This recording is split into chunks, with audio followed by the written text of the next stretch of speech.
জীবনে মধুর স্বাদ পেয়েছে কোনোদিন? হ্যাঁ, পাইনি। এখন মধু খাচ্ছে, আর পাশের ফুলে রয়েছে মৌমাছি। মৌমাছি মাঝে সাঝে ডেকে ডেকে জিজ্ঞাসা করছে, বন্ধু ও বন্ধু, বলি মধু খাচ্ছ তো? ভালো লাগছে? এমন করে বলছে, মনে হচ্ছে যেন ভালো লাগছে না। বন্ধু বলি মধু পান করছো? ভালো লাগছে না?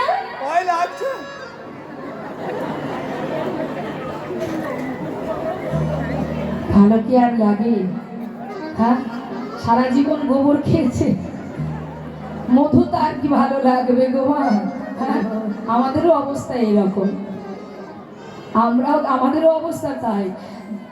রাধারানী একদিন কুটিলাকে বলেছিল যে, ননদিনী সৎসঙ্গ করেছো কোনোদিন? সারা জীবন তো অসৎসঙ্গ করে গেছো, তার সৎসঙ্গের মহিমা তুমি কি বা বুঝবে বলো? তা বলছি, আচ্ছা ঠিক আছে, তুমি মধু পান করো, দেখবে ঠিক ভালো লাগবে। আবার বেশ কিছু পর বাবা বিকেল হতে চললো। বন্ধু বলি মধু পান করছো? হ্যাঁ করছি। এবার ভালো লাগছে? তাও ভালো লাগছে না। আচ্ছা একটা কথা বলি, বলছি যে কেমন লাগছে তোমার? কেমন লাগছে? হ্যাঁ বলবো? হ্যাঁ বলো তো। ওই খানিকটা মধু মধু আর খানিকটা গোবর গোবর। আচ্ছা দেখো কাণ্ড, মধু তো মধুরই স্বাদ পাবে, এর মধ্যে আবার গোবর এলো কোথা থেকে? আচ্ছা শোনো, তুমি যখন মধু পান করতে ফুলে বসেছিলে, মুখটা ভালো করে ধুয়ে তারপরে বসেছিলে? না না, মুখে মোটে ধোয়নি, মুখ তো ধোয়া হয়নি। আমি আসার আগে, তোমার বাড়ি আসার আগে কি ভাবছিলাম জানো? তোমার বাড়ির খাবার যদি আমার পছন্দ না হয়, তাই আমার বাড়ির খাবার আমি একটু গালে ভরে নিয়ে এসেছি। গোবরে পোকা আবার আসার পথে কিছুটা গোবর মুখের মধ্যে ভরে এনেছে, যদি ভালো না লাগে। সেই জন্যই তো এই অবস্থা। দেখো কাণ্ড, মুখের মধ্যে গোবর, তার উপরে ভেতরে যাচ্ছে মধু, তাহলে কিছু গোবর কিছু মধু তো মনে হবে। বন্ধু, মধুর স্বাদ পেতে হলে নিষ্ঠাভাবে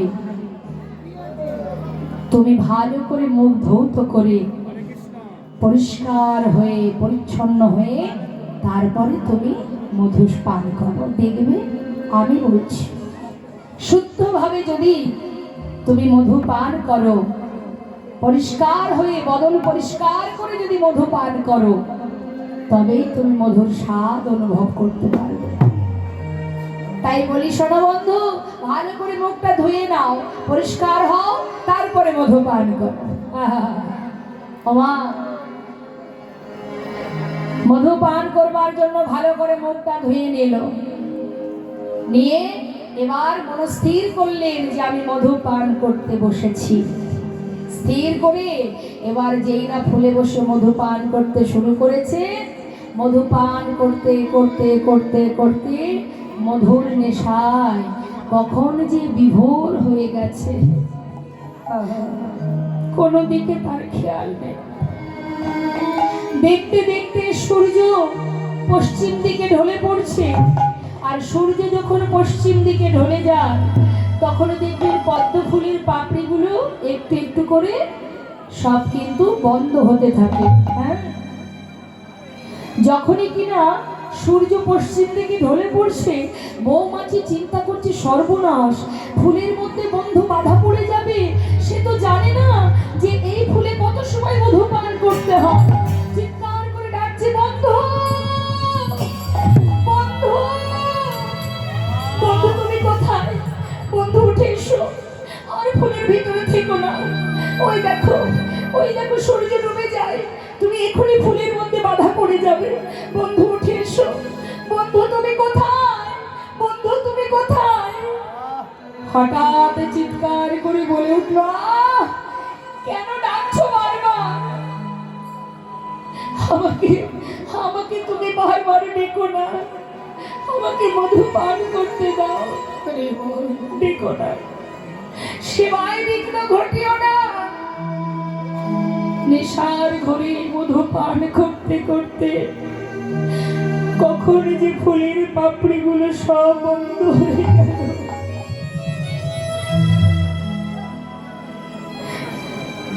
মৌমাছি ফুলের থেকে বাহিরে এসে সরোবরের পাড়ে গাছের ডালে বসে সারা রাত বন্ধুর জন্য অপেক্ষা করছে।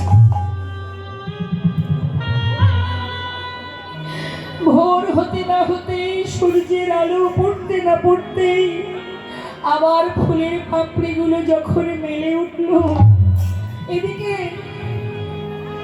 এক সাধু এসেছে কিছু ফুল তুলতে গোবিন্দ সেবায় দেবে বলে। সরোবরে এসে যখন ফুলগুলো তুলে নিল মা, গাছের ডালে বসে মৌমাছি দেখছে আর বলছে, বন্ধু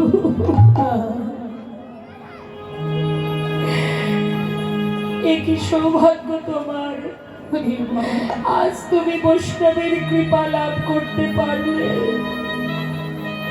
সেই বৈষ্ণব ফুলগুলো তুলে নিয়ে যখন যাচ্ছে, মৌমাছি তার পাছু পাছু যাচ্ছে। দেখবে যে এই ফুল নিয়ে বৈষ্ণব কি করেন। একটু একটু করে ঠাকুর ঘরে পৌঁছে সেই ফুলগুলো গোবিন্দায় নম বলে যখন ভগবানের চরণে অর্পণ করে দিল, মৌমাছি মন্দিরের বাইরে গাছের ডালে বসে বসে চোখের জলে মুখ ভাসিয়ে কাঁদে আর বলে, বন্ধু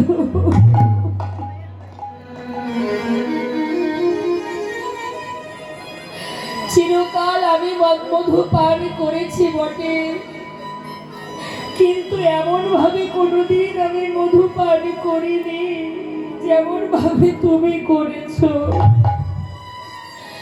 আজ বৈষ্ণবের কৃপা পেলে, ভগবানের চরণ পেলে, সারা রাত সেই মন্দিরের বাইরে মৌমাছি গাছের ডালে থেকে ভগবানের চরণ পানে নজর দিয়ে রাত পার হয়ে গেল।